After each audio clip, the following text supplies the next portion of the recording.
Hi, welcome to Promo Insiders, an ASI media podcast that covers the issues that matter most to the promotional products industry. I'm Chris Ruvo for ASI. 2022 is here. The achievements and setbacks of 2021 are past. And if you're in sales and want to start the year off on the right foot, you're in the perfect place. That's because today I'm chatting with Carolyn Strauss of Carolyn Strauss Consulting. A sales and persuasion expert, Carolyn will be sharing her expertise through education sessions at the ASI Show this year. We'll get a little preview of her insights in today's chat, and those are insights that you're going to want to hear. After all, Carolyn is a successful keynote speaker, author of 5 books, an executive consultant who spent about 2 decades on camera at the Home Shopping Network, personally selling more than $160 million worth of her own clothing line. Carolyn, thanks for being with us today. Chris, it's so nice to be here. I love promotional products. I love them. I'm sure everybody listening to this podcast is going to be very excited to hear that. So great way to start. Before we even jump into the questions, though, is you have a really impressive bio and background. I kind of just scratched the surface there in the intro. Is there anything else that you wanted to add just to let people know more about you? Well, I got to be at the ASI show in 2019. So for those of you who I met in 2019, you guys changed my world. I mean, you all helped me take my sales to another level using promotional products. So I want to thank you all for being with me in 2019 in person. I was in Orlando and Dallas and Chicago, and getting to be with you all again this year has been a real gift to me. All right, exciting times. I'm sure everybody's excited to hear that. We're excited, of course, to have you back. So let's maybe give people a little sampling of what you'll be discussing in your session. And I think one of the themes, if I'm not wrong, is that relationship building. So I guess my first question would be, why is it so important for sales pros to try to build relationships with their clients? Can I answer that by telling you the title of the program that I've done and am doing? It's called Creating Connection and Commerce Through Promotional Products. Here's the thing, everybody is busy and everybody has spent the past 2 years in what I call anticipated anxiety. Right? I actually heard that from a keynote speaker. I was emceeing a conference and I heard the speaker talk about anticipated anxiety. And what promotional products can do is make people feel connected to a group that they care about, to a company that they care about. So that's really what relationships are, right? Relationships are when you are with people, individuals or groups of people that you know that they have your back and you have theirs. So who is it in your world that you have relationships with that what you do can help them? Look, I never think about sales as sales. A lot of people don't like sales because sales is asking for something. If you're asking for something, there's nothing wrong with asking people for something. But what I see, what you all do is you create connection, you supply help for people who feel disconnected. Well, it's really well said, and it's funny. I think when people are maybe in it every day, maybe they don't think about it that deeply. But that is when you're thinking about the kind of impact you're having, you're talking about that impact. That is important, and especially in today's world where everybody's so distant and spread out with everything that's going on. And the beautiful thing about what you guys do is your impact is tangible. So much of what people provide now and so much of what we're seeing and learning is intangible. You all are the creators of tangible connection. Okay.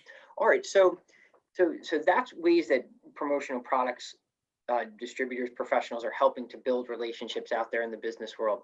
What are some ways that promotional products distributors or anybody in sales really can go about building tighter connections with their clients, really building that relationship that you talked about? Is there certain techniques or things you can do? There are. So the first one is figuring out who's in your circle.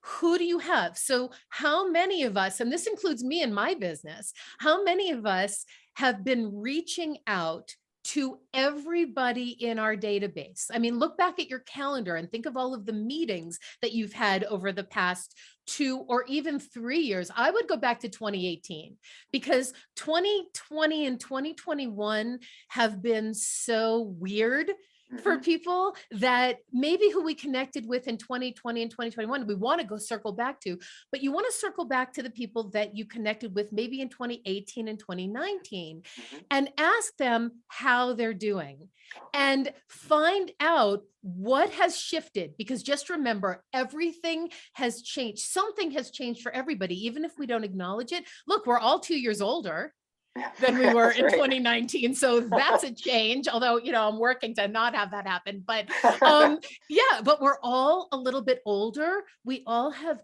different projects that we're working on. We also all have different priorities. So just reaching out to people that you've been connected with and say, hey, I was thinking about you. Let me know if there's what's going on with you. And let me tell you one thing that I'm working on that when I was working on it, I had you in mind. Okay. So it's like, in a lot of ways, it's almost like reaching out to maybe a friend you haven't spoken with in a while to take that same kind of approach, right? Where it's like saying, I'm not going to call you and say, hey, we haven't talked in 2 years. Can you buy me a car, or can you help me out? You're gonna call and say, hey, how are you? How are things going? Here's a little bit about what's going on with me. And this, I thought to call you because this had occurred to me about you, just the way you would with an old friend. So it seems like that kind of almost like friendship style approach. We get everybody on the same side, right? I'm not calling to tell you something. I'm calling to say hi and see how you're doing. And a lot of us are afraid to do that because it's like, oh, I haven't talked to them in 3 years. They might not want to hear from me. You know what? If they don't want to hear from you, they cannot take the call. They cannot respond to the email. They cannot respond to the text message or the Facebook message or the LinkedIn message. I mean, here's the other thing now. We have so many ways of accessing people in our universe, in our circle. Choose the one that works best for you, that feels most congruent to who you are as a distributor, as a supplier, as a person. If you're more of a Facebook casual person, send out a Facebook message. If it's more about business, send out a LinkedIn message. And I'm going to add on, I think I know your next question, Chris, and I think you're going to say, well, what do we send them? Find an article about the industry that your person that you're reaching out to is in, something that can help them move forward. Almost every platform now has articles, and you have your industry magazines and your industry blogs have articles about what it looks like moving through 2022 into 2023. Now, I was listening to a futurist speaker, and what I heard him say, just a little bit of information, he said, things are going to continue to be weird through Q2 of 2022. And then whatever starts happening in Q3 of 2022 is going to be the new normal going forward. So I'm thinking that way. I'm thinking, okay, what can I shift and put in place in the first half of 2022 that will set me up to have a powerful business going forward, 2022, 2023, and going forward. So that's what I want to invite you guys to do, is think, what is it that you are putting in place now that supports you, your company, your business, your staff, if you have one, and most important, the people that you serve. Oh, that's really great advice, because we can't be looking back, right? We can't either be bemoaning bad things that happen or over celebrating good things that happen. We got to be looking forward. So that's fantastic advice. I believe in over celebrating everything, Chris. Okay. But that's me. Okay. I don't agree with you. I think we should absolutely over celebrate. Look, if we lived through the past 2 years and good point. I mean, bless you and yay, celebrate that. That's a good point. All right, let me ask you this, Carolyn. I know that you really emphasize helping customers, and that's something you've even, really in a lot of ways have been saying through everything you've talked about so far, as opposed to trying to sell them. Can you maybe just unpack that a little bit more and maybe give an example or just talk about what it looks like in actual practice? Sure.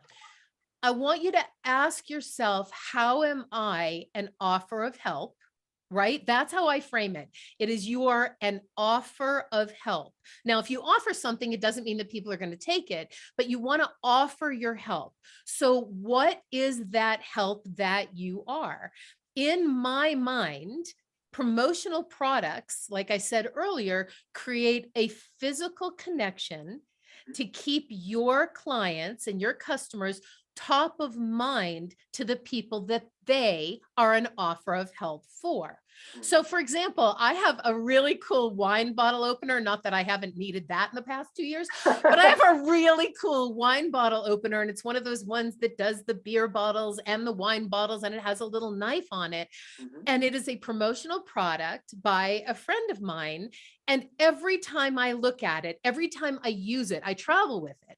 Every time I use it, I think of that friend, and that brings her top of mind. So that in my mind, and you all know that, right? That is how you are an offer of help. What was the second half of that question, Chris? Yeah, just what that looks like in practice, which you're already touching on, just how you go about instead of just trying to sell, you're actually trying to help customers, and what that looks like in practice for a salesperson doing So that. as a salesperson talking, thank you for reminding me, as a salesperson talking about knowing your customer's business a little bit. Okay. Know what it is that they are trying to accomplish. Let's say it's universities, right? I know a lot of you do business with schools and universities and colleges and libraries and those kind of things. What they're trying to do is keep people not only engaged while they're at school, but top of mind when it's an alumni thing or it's a donor thing. So what is it that you have that are your products that are in your catalog that may be different than somebody else has, that you can then offer to that university and say, hey, when you do your alumni thing, here's a piece like, okay, I have a friend who collects challenge coins. Okay. Right? I have a friend who collects challenge coins. If that's something, I know that the military is really into that, right? So maybe it's a challenge coin for who can say the most nice things on their blog about your university. And when somebody does, 10 mentions of, let's say, Emerson College, where I went, then they get a challenge coin from the school as a thank you. I mean, that is just an off the top of my head thought of how you can support your customers stay top of mind. That's a fantastic example, and I like that you mentioned blog, actually, because it segues nicely into my next question, which relates to content. You hear so much that word content, and it's such a buzzword. And I think sometimes maybe salespeople can feel a little overwhelmed. Like, I know I have to be on social. I know I should have a blog, but what do I do? What is this? Can you maybe make sense of all that for us? Like, what are some strategies for maybe creating some decent content? And if you could talk about video in that too, that would be great, just because video just seems to be exploding. I love that. So, video. Okay, I heard a statistic and I don't know if it's true, but less than 10% of emails get opened. And I think that's true because when I send out my newsletter, it's about a 10% open. However, when there's a video in the newsletter, those who open it, almost 80% of the people will watch the video if it's less than a minute long. Wow. That proves it works, doesn't it? Yeah. That's right. If it's less than a minute long. So everybody's now got a video studio in their pocket, right? Yes, absolutely. Your camera is your video studio. So right here, yeah, exactly. And whether it's an Android studio or an Apple studio, an iPhone studio, it doesn't matter. Yeah. So you can create content for anybody. So when you hear something new or you get a new idea, maybe one of your clients did something brilliant that you found out when you were having that callback conversation with them. And you say to them, hey, Can I expand on that idea and share it with my marketplace? They will, of course, say sure, because most people want to be of service. Most people want to help. So then you can do a little video and say, here's an idea I heard from one of my clients. A, that puts you that you're already doing business with other people, right? And it establishes you as an expert. And B, it then establishes you as an offer of help. So you could say, hey, I heard on a video, or I heard from one of my clients that they're doing challenge coins for universities. Again, Okay. just off the Sure. top of Yep. my head. Here's how this could work for you in your business. And you do 1 minute and say, now here's the thing. You're not just helping, you are still asking for the sale. Right. So if this at the end of the video, you can say, if this resonates with you and you want to have a conversation of doing challenge coins as the example for your clients, give me a call. Here's my name and phone number. Awesome. Awesome. Great suggestion. Great suggestion. Now is with content, do you have a strong feeling that if you are in sales that you should have a blog on your website, that you should, what networks you should be active on, or does it kind of vary from, depending on, your situation, your clients? Is there a hard and fast rule, or is it more fluid? There is no rule that you Right. can. Okay. There are no rules anymore. Here's what I think. I think you have to be congruent. Okay. I think that's the most important thing. So if you're fun and personable, you want to reach out maybe on Facebook and have your Facebook page. Like I don't put anything on my Facebook page. You guys can connect with me on Facebook. I'm Carolyn Strauss on Facebook. Feel free to connect with me. And notice how I did that. That was not a pushy promotional thing. It was, I'm talking about Facebook. If you want to connect with me on Facebook, that's how to do it. So that's how you do that. I don't sell anything on Facebook. I don't offer anything, but who I am definitely comes through. The people that I hang out with, what I support, what's important to me, and what I do in my business is definitely on Facebook. So if you're more casual, I would say Facebook. LinkedIn is definitely the place I believe to do business. Okay. I think LinkedIn, you want to reach out, you can go to the advanced search on the top of the LinkedIn bar, type in the kind of companies you want to work with, like maybe type in universities or type in corporate, or type in manufacturing and type in manufacturing in Milwaukee. Right? And you will find all of the companies. If you're based in Milwaukee, you can find all of the companies in Milwaukee that do manufacturing, and then maybe find an article about what's happening in the manufacturing community in Milwaukee, send a note to someone and say, hey, I saw this article, attach the article to the message and say, I was thinking about you and thought this might be helpful. I'd love, can you set up a conversation? Here's my calendar link, or here's my cell phone. Awesome advice. That's super helpful. And you talked about this next question that I'm going to ask you a little bit earlier already, but let's see if we can maybe even get a little deeper. And that's re-engaging with your network, or with people who are, you've been connected with in the past. And it seems really important nowadays, because maybe with everything that's gone on over the last 2 years, you might have lost track of people. So just can maybe talk a little bit about why that is important, and then just strategies for doing it, and how it can be helpful. People do business with people they know, like, and trust. One of the things that social media does, your posts on Facebook and LinkedIn. And by the way, if you know how to use TikTok, not only reach out to me to teach me, but it is an incredible way right now to get seen. You could do a TikTok with, a couple of the different products that you have and show people how much fun they are to play with, right? So that was just one idea that showed up for me. Your network is really where your value is, right? I mean, I always talk about there are 3 kinds of resources. In my keynote that I do, I talk about that there are 3 kinds of resources. There are your tangible resources, there are your intangible resources, and the most important one, there are your human resources. And a lot of us, when we think about human resources, we think about the human resource department and insurance and time off and all of that stuff. No. I say human resources are the people that we have connections with, that we are social with in our communities. Maybe you go to church or a synagogue or mosque with people. Maybe you are in school groups with your kids with them. Maybe you're in social groups that you go to. That is your network. And everybody even if it's just say people that you know from church, Mhm. some of them work, Mhm. some of them have spouses who work, some of Mhm. them have parents who work, some of them, and this is the cool thing, have kids who work, have Mhm. children who work. So even if you're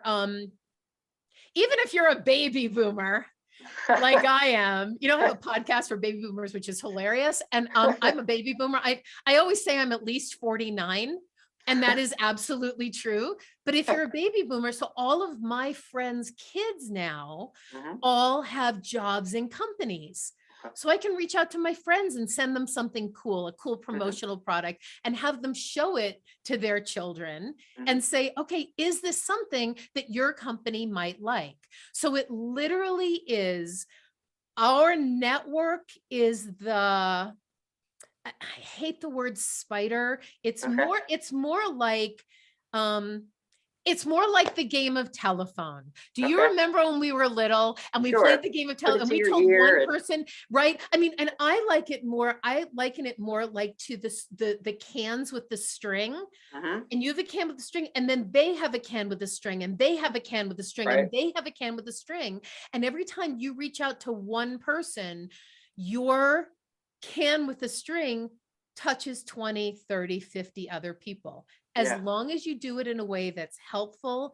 And I believe that anything that's said from your heart, Mhm. anything that's said coming from a place of love and support will probably not be taken wrong. That's a great point, because if you're reaching out with sincerity, and it's not just, hey, I want to sell you pens, like, I want to make some money today, buy some pens, like, that's not going to work. If you're like, hey, I have something that might be able to help you out.